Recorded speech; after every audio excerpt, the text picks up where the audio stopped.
Welcome to Kraków, welcome to the Jagiellonian University and Faculty of Physics, Astronomy and Applied Computer Science. It's a great pleasure to see you all during the 36th meeting of the Marian Smoluchowski Symposium on Statistical Physics.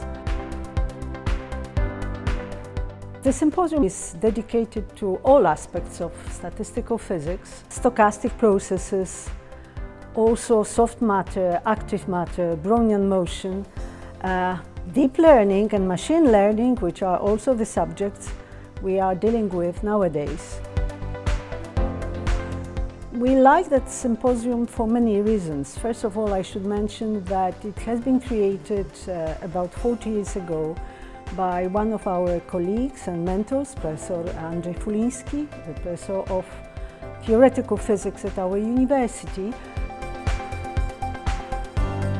We are here to discuss physics, to illuminate ourselves with new ideas and to share those ideas together.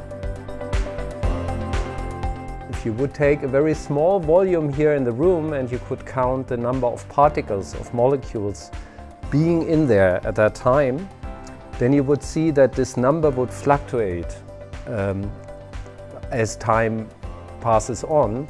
And that was first exemplified and studied in detail by people like Albert Einstein or Marian Smoluchowski, who related those fluctuations to the total number of particles that you have in a cubic centimeter, you know.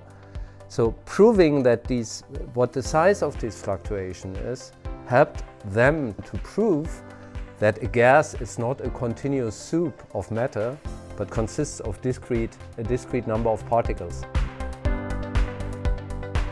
Nowadays, we do not look so much on equilibrium systems, but focus more on non-equilibrium systems. For instance, in biology, neurons in the brain, they show pronounced fluctuations. That means they generate action potentials on their own in your visual cortex. You know, if you close your eyes, no sensory inputs coming in, those neurons happily fire one action potential after the other in a random fashion, in a very random way. And understanding those fluctuations, interestingly enough, also helps us to understand how these systems respond to signals. Soft means not hard, and in order to explain what is hard in the matter, we should distinguish between positional order in liquids and crystals. So in crystals, one molecule will know position of every other molecule in the crystal. In liquid, it will know only about position of the nearest neighbors.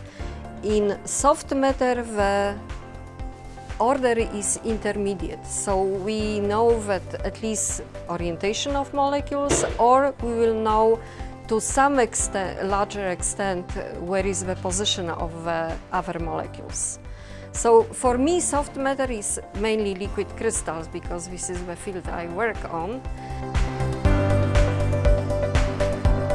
Resetting, the idea is if you have some complex process that might take a lot of steps and might get stuck, then sometimes it's better to start the process again.